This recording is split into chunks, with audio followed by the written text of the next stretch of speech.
नमस्कार दोस्तों, स्वागत है आपका आरके क्लासेस में। आज का अपना टॉपिक होने वाला है रेडियो सक्रियता।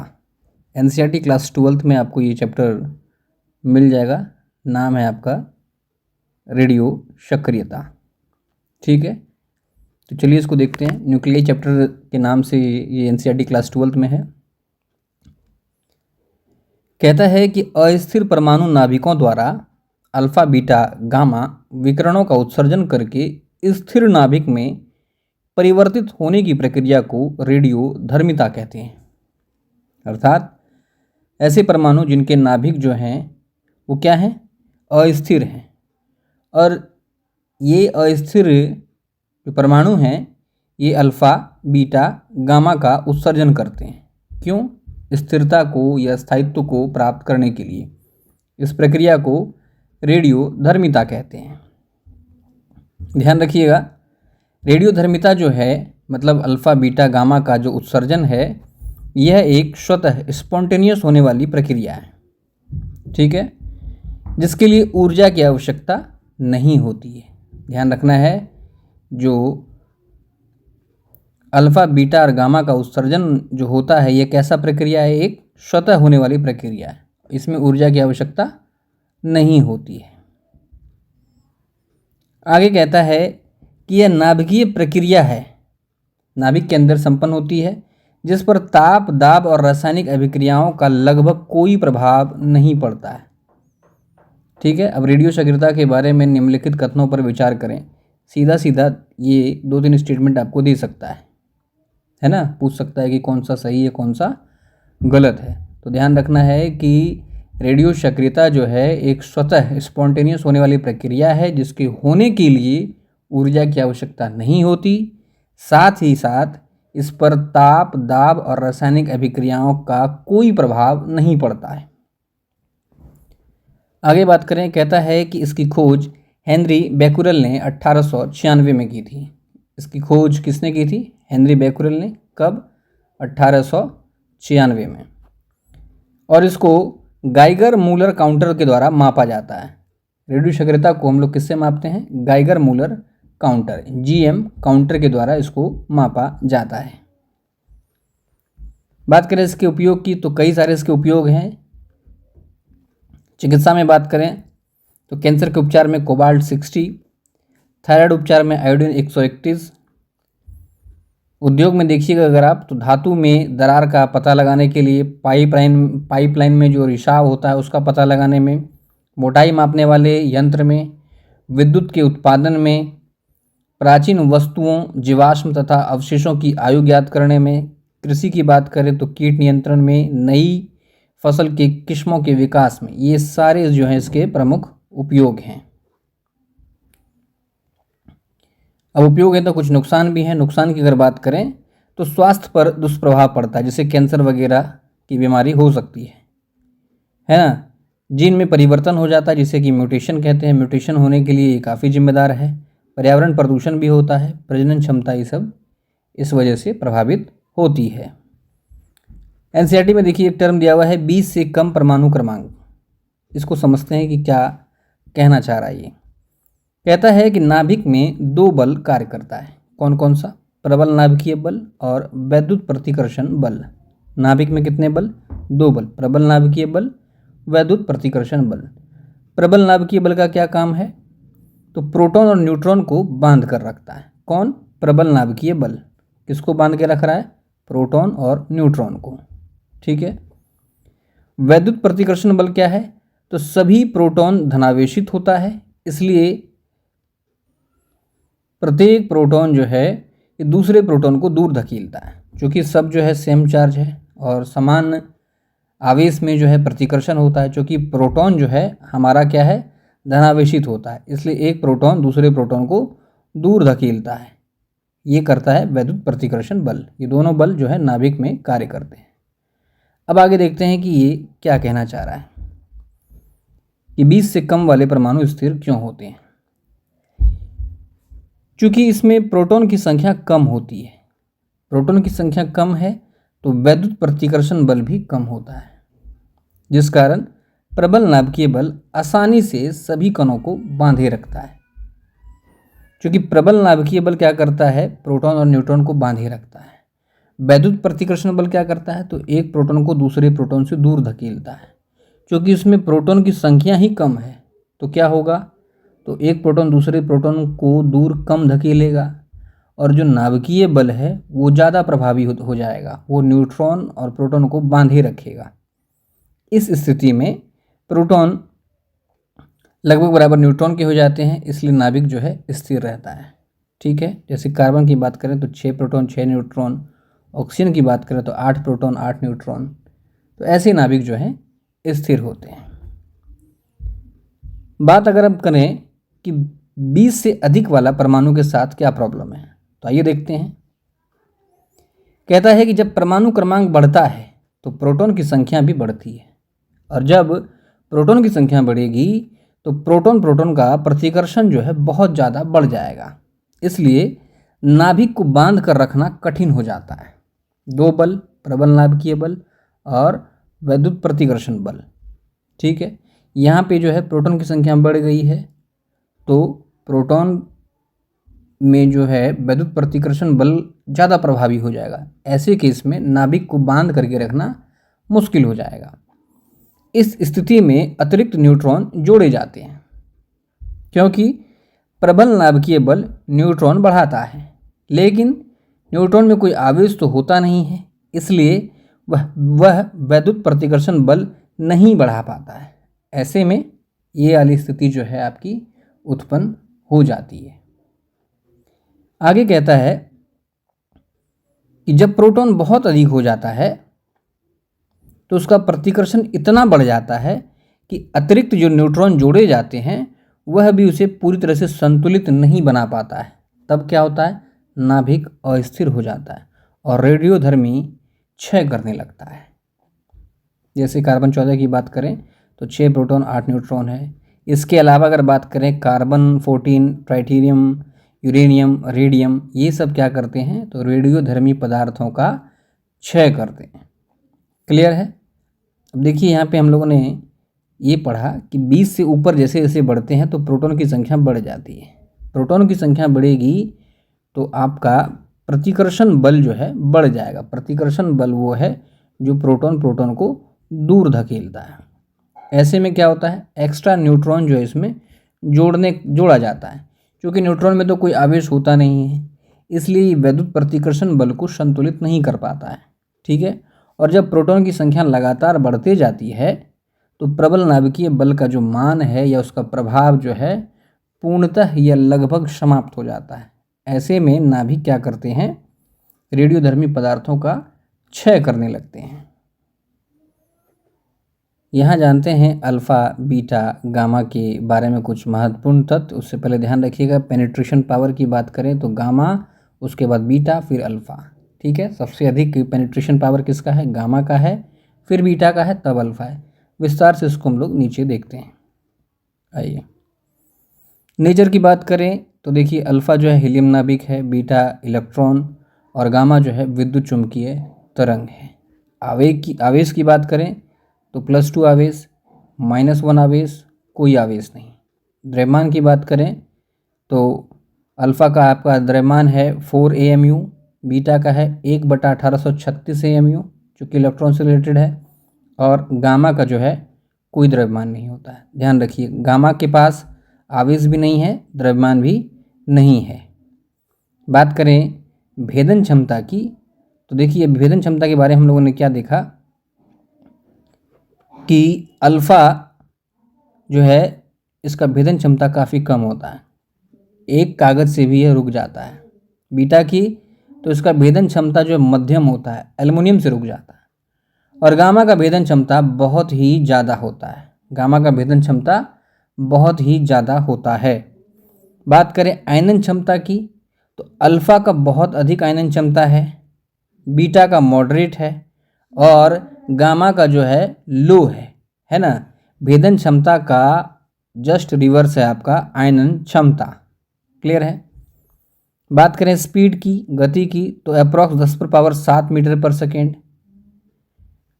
अल्फ़ा का। बीटा जो है प्रकाश की गति का लगभग 90% और गामा जो है ये प्रकाश की गति के बराबर इसकी गति होती है। नाभिक पर प्रभाव की अगर हम बात कर लें तो ध्यान रखिएगा, नाभिक पर अल्फा का क्या प्रभाव पड़ता है, तो द्रव्यमान व परमाणु क्रमांक घट जाता है। ये इंपॉर्टेंट है, ध्यान रखना है कि नाभिक पर अल्फा का क्या प्रभाव है, तो द्रव्यमान संख्या और परमाणु क्रमांक घटता है। बीटा पर बात करें तो परमाणु क्रमांक बदलता है, और गामा पर केवल ऊर्जा का उत्सर्जन होता है, बाकी कोई परिवर्तन नहीं होता है। वहीं बात करें विद्युत और चुंबकीय क्षेत्र में विचलन का, तो देखिए अल्फा का थोड़ा विचलन है, बीटा का बहुत ज़्यादा विचलन है, और गामा का कोई विचलन नहीं है। ध्यान रखिएगा, गामा का कोई विचलन नहीं है, गामा के पास आवेश नहीं है, द्रव्यमान नहीं है, सबसे अधिक भेदन क्षमता गामा का है, सबसे कम आयनन क्षमता गामा का है। ठीक है, नाभिक पर ये कोई प्रभाव नहीं डालता, केवल ऊर्जा का उत्सर्जन करता है। इसको और अच्छे से समझने का प्रयास करें। यहाँ देखिए, यहाँ पर अल्फा का अगर इमिशन हो रहा है तो देखिए क्या कह रहा है, अल्फा इमिशन होने से परमाणु क्रमांक 2 से कम, परमाणु क्रमांक 2 से कम तथा द्रव्यमान संख्या 4 से कम हो जाता है। यहाँ पर आप देख रहे हैं कि एक अल्फा के इमिशन से परमाणु क्रमांक 2 से कम और द्रव्यमान संख्या 4 से कम हो जाता है। ये बात हमें ध्यान में रखना है। आगे कहता है बीटा इमिशन से, देखिए कहता है कि परमाणु क्रमांक अर्थात Z 1 से बढ़ जाता है और द्रव्यमान संख्या जो है ये समान रहता है। ये आपको ध्यान में रखना है कि बीटा के इमिशन से क्या हो रहा है, परमाणु क्रमांक 1 बढ़ जा रहा है और द्रव्यमान संख्या समान रहता है। वहीं बात करें गामा के इमिशन से, तो परमाणु क्रमांक और द्रव्यमान संख्या पर कोई प्रभाव नहीं पड़ेगा, ये सेम ही रहेगा, केवल ऊर्जा का जो है उत्सर्जन होगा। क्लियर है। बात करें अगले टर्म की, जो कि है द्रव्यमान ऊर्जा तुल्यता, मास एनर्जी इक्विवेलेंस। ये क्या कहता है, अल्बर्ट आइंस्टीन ने बताया द्रव्यमान और ऊर्जा एक ही वस्तु की दो अलग अलग रूप हैं। ठीक है, द्रव्यमान और ऊर्जा दो एक ही वस्तु के अलग अलग रूप हैं, अर्थात द्रव्यमान को ऊर्जा में और ऊर्जा को द्रव्यमान में बदला जा सकता है। ठीक है, इसे ही उन्होंने द्रव्यमान ऊर्जा तुल्यता कहा। क्या बोला कि मास और ऊर्जा मतलब द्रव्यमान और ऊर्जा एक ही वस्तु का दो अलग अलग रूप है। क्यों? क्योंकि द्रव्यमान को ऊर्जा में बदल सकते हैं और ऊर्जा को द्रव्यमान में बदल सकते हैं। एक सूत्र है E बराबर mc², जिसमें कि E आपका है एनर्जी, m है मास, c बराबर है स्पीड ऑफ लाइट। आगे देखते हैं इस सूत्र का कैसे प्रयोग किया जा रहा है। कहता है समीकरण से, समीकरण क्या है अपना, E बराबर mc²। ठीक है, यदि वस्तु का द्रव्यमान थोड़ा भी कम हो तो उससे बहुत अधिक ऊर्जा प्राप्त होता है। ठीक है, यदि प्रकाश के वेग का वर्ग का मान बहुत बड़ा होता है, जैसे E बराबर है mc², द्रव्यमान अगर थोड़ा भी कमेगा तो ऊर्जा जो है बहुत अधिक होगा। क्यों? क्योंकि प्रकाश का वेग जो होता है 10⁸ मीटर पर सेकेंड का स्क्वायर है ना, तो इतना ऊर्जा बहुत ज़्यादा होता है। तो इसलिए कह रहा है यदि वस्तु का द्रव्यमान थोड़ा भी कम हो तो उससे बहुत अधिक ऊर्जा प्राप्त होता है। क्यों? क्योंकि प्रकाश के वेग का वर्ग का मान बहुत बड़ा होता है ना।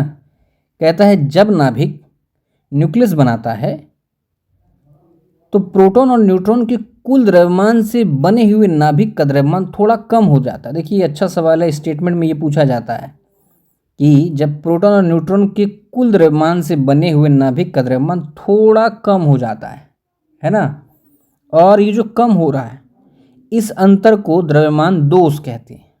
समझिए इस तरह से आप, ये केवल समझने की बात करें। जैसे ये 100 था, अब ये मिलके आपका देखिए ये 85 और 10 इस तरह से प्रोटॉन और न्यूट्रॉन बनाया।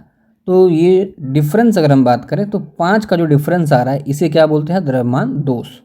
ठीक है, आगे कहता है ये जो द्रव्यमान कम होता है वही बंधन ऊर्जा मतलब बाइंडिंग एनर्जी के रूप में बदल जाता है। ये जो द्रव्यमान दोष है किस में बदल जा रहा है? बंधन ऊर्जा में, बाइंडिंग एनर्जी के रूप में बदल जा रहा है। यह सिद्धांत बताता है कि नाभिकीय विखंडन और नाभिकीय संलयन में इतनी अधिक ऊर्जा क्यों निकलती है। ठीक है, ध्यान रखिएगा, E बराबर mc²। मास में थोड़ा सा भी कमी हो जाए तो बहुत अधिक ऊर्जा निकलती है। ठीक है, और द्रव्यमान ऊर्जा तुल्यता से पता चल जाता है हमें कि नाभिकीय विखंडन और संलयन में इतना अधिक ऊर्जा क्यों निकलता है। बात करेंगे नाभिकीय विखंडन, न्यूक्लियर फ्यूजन की। तो देखिए ये क्या है। कहता है कि जब किसी भारी नाभिक पर एक धीमा स्लो न्यूट्रॉन गिराया जाता है, धीमा स्लो गति से, तो वह नाभिक उसे अवशोषित कर लेता है। इससे क्या होता है? नाभिक अस्थिर हो जाता है और 2 हल्के नाभिकों में टूट जाता है। नाभिक के टूटने पर बहुत अधिक ऊर्जा निकलती है तथा नए न्यूट्रॉन निकलते हैं। यही प्रक्रिया जो है नाभिकीय विखंडन कहलाता है। क्या कह रहा है? ध्यान से देखिए कि जब किसी भारी नाभिक पर एक धीमा स्लो न्यूट्रॉन गिराया जाता है तो वह नाभिक उसे अवशोषित कर लेता है। इससे क्या होता है? नाभिक अस्थिर हो जाता है और 2 हल्के नाभिकों में टूट जाता है। नाभिक के टूटने पर बहुत अधिक ऊर्जा निकलती है तथा नए न्यूट्रॉन निकलते हैं। यह प्रक्रिया नाभिकीय विखंडन कहलाता है, क्योंकि टूट रहा है इसमें। आगे देखिए, इस अभिक्रिया के चरण की बात करें तो देखिए चरण में क्या क्या है। तो कहता है एक धीमा न्यूट्रॉन जो है टकराता है उस पर। यहाँ देखिए, अगर आप एक धीमा न्यूट्रॉन उस पर टकराया तो यूरेनियम जो है कहता है इस न्यूट्रॉन को अपने अंदर ले लेता है। ये पहला चरण है। दूसरे चरण में देखिए क्या हो रहा है। अब यूरेनियम 236 बन गया। ठीक है, 236 यूरेनियम जो है यह उत्तेजित मतलब एक्साइटेड और अस्थिर होता है। ये दूसरे चरण में। तीसरा चरण देखिए क्या कहता है कि अस्थिर होने के कारण यह ब्रेक हो जाता है। किसमें? देखिए, तो इसमें आपका बेरियम बन गया, क्रिप्टन बन गया, 3 न्यूट्रॉन बन गया और ऊर्जा निकल रही है। ध्यान रखिएगा, ये समीकरण ध्यान रखना है। बेरियम, क्रिप्टन, 3 न्यूट्रॉन और ऊर्जा।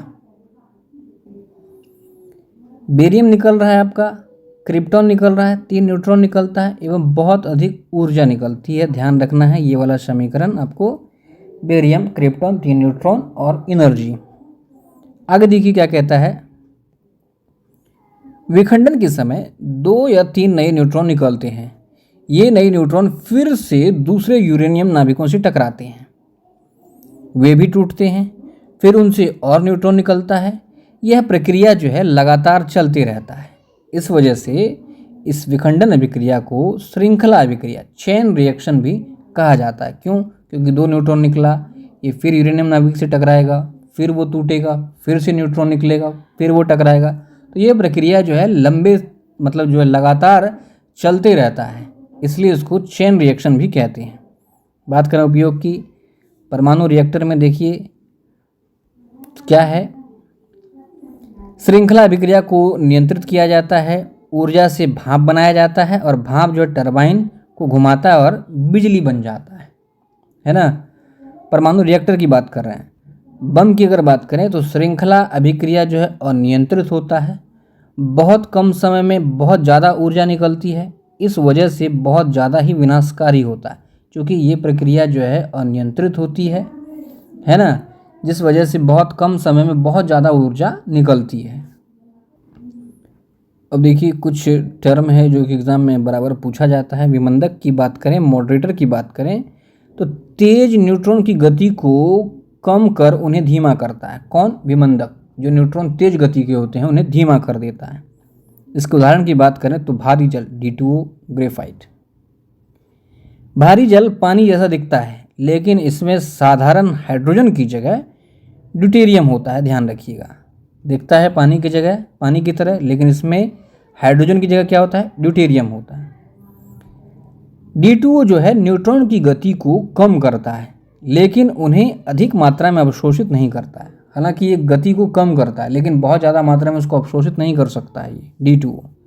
इसके अलावा एक दूसरा टर्म है नियंत्रक छड़, कंट्रोल रॉड्स। ये क्या करता है, तो जो एक्स्ट्रा न्यूट्रॉन होते हैं, अतिरिक्त न्यूट्रॉन को अवशोषित करके विखंडन की गति को नियंत्रित करता है ना। जो हम लोगों ने देखा कि एक नाभिक से टकराया तो 2 या 3 न्यूट्रॉन बना, फिर वो अलग अलग से टकराएगा, तो ये जो चेन रिएक्शन है इसको क्या कर रहा है, कंट्रोल कर रहा है। कौन, नियंत्रक छड़। ये क्या कर रहा है, जो एक्स्ट्रा न्यूट्रॉन निकल रहे हैं, ये जैसे एक्स्ट्रा न्यूट्रॉन निकला, इसको क्या कर लिया, अवशोषित कर लिया। अब अवशोषित कर लिया तो ये समाप्त हो गया, फिर आगे किसी से टकरा नहीं पाएगा। इस वजह से विखंडन की गति को नियंत्रित कर पाता है। नियंत्रक कंट्रोल रॉड की बात करें तो इसमें शामिल है बोरॉन, कैडमियम, ये सब नियंत्रक छड़ है। अब बात करेंगे नाभिकीय संलयन की, न्यूक्लियर फ्यूजन की। तो देखिए क्या कहता है कि जब दो हल्के नाभिक आपस में मिलकर एक भारी नाभिक बनाते हैं, इस प्रक्रिया में बहुत अधिक ऊर्जा निकलती है। इसे ही नाभिकीय संलयन, न्यूक्लियर फ्यूजन कहते हैं। क्या कह रहा है, दो हल्का नाभिक आपस में मिलकर एक भारी नाभिक बना लिया, इस प्रक्रिया में क्या हो रहा है, बहुत अधिक ऊर्जा निकल रही है, इसे ही नाभिकीय संलयन कहते हैं। ठीक है, यहाँ अगर आप देखिएगा ड्यूटेरियम और ट्रिटियम, दो हल्के नाभिक आपस में मिलकर भारी नाभिक बनाते हैं, तो इससे क्या होता है, बहुत ज़्यादा ऊर्जा निकलती है। ठीक है,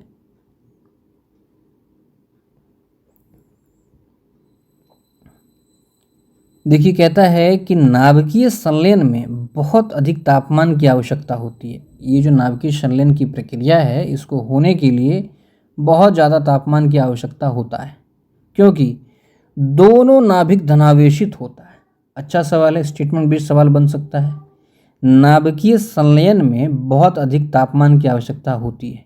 क्यों होती है, क्योंकि दोनों नाभिक क्या होता है, तो धनावेशित होता है, इसलिए वे एक दूसरे को विद्युत प्रतिकर्षण के कारण, मतलब same charge repel each other, तो प्रतिकर्षण के कारण दूर धकेलते हैं, और ऐसे में उन्हें पास लाने के लिए प्रबल नाभिकीय बल उन्हें जोड़ सके, है ना, क्योंकि प्रबल नाभिकीय बल बांध के रखता है।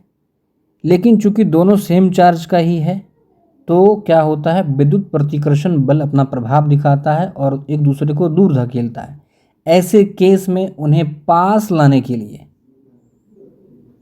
लगभग 10⁻7 से 10⁻8 तापमान की आवश्यकता होती है ना। इसी कारण इसे ताप नाभिकीय अभिक्रिया, मतलब थर्मोन्यूक्लियर रिएक्शन भी कहते हैं। समझ में आ गया कि नाभिकीय संलयन को होने में बहुत अधिक तापमान क्यों लगता है।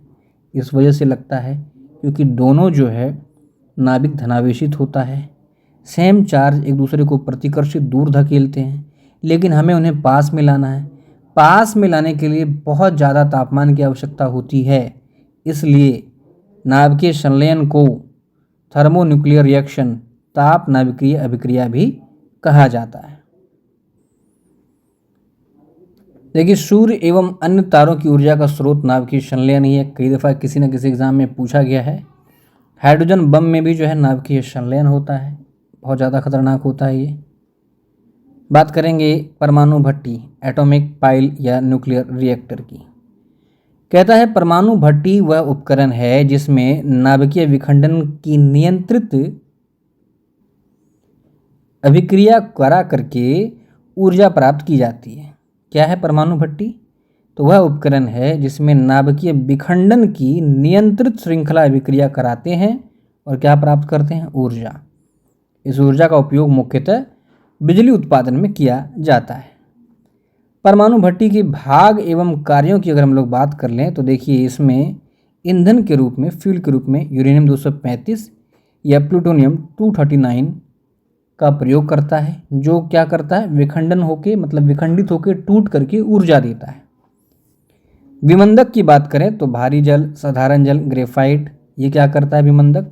तो तेज न्यूट्रॉन को धीमा करता है। नियंत्रक क्षण की बात करें, ये सब इसमें होते हैं परमाणु भट्टी में। बोरोन या कैडमियम, बोरोन या कैडमियम क्या करता है? तो जो एक्स्ट्रा न्यूट्रॉन निकल रहा है उसको अवशोषित कर लिया, एब्जॉर्ब कर लेता है। आगे कहता है शीतलक, तो ये क्या करता है? शीतलक के अगर कुछ उदाहरण की बात करें तो पानी, भारी जल, द्रव सोडियम, ये क्या करता है? उत्पन्न ऊष्मा को बाहर ले जाता है शीतलक। और परिरक्षक शील्ड, ये क्या होता है? मोटा कंक्रीट और स्टील की एक दीवार होती है जो हानिकारक विकिरणों से सुरक्षा हमें प्रदान करती है। तो ये प्रमुख जो है आपको ध्यान रखना है, परिरक्षक, शीतलक, नियंत्रक क्षण, विमंदक, फ्यूल, ये परमाणु भट्टी के भाग हैं और उनके प्रमुख कार्य हैं। बात करें युग्म उत्पादन, अच्छा पॉइंट है, सवाल बन सकता है, ध्यान रखिएगा। पेयर प्रोडक्शन क्या होता है? जब एक उच्च ऊर्जा गामा किरण किसी नाभिक के पास से गुजरता है तो वह एक इलेक्ट्रॉन और एक पॉजिट्रॉन के युग्म में परिवर्तित हो जाता है। इस प्रक्रिया को युग्म उत्पादन, पेयर प्रोडक्शन कहते हैं।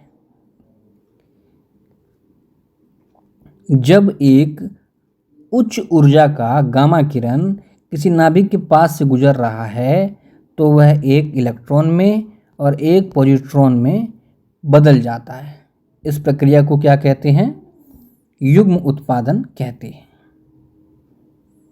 आगे देखिए क्या कहता है कि युग्म उत्पादन के लिए गामा फोटोन की ऊर्जा न्यूनतम 1.022 MeV होनी चाहिए।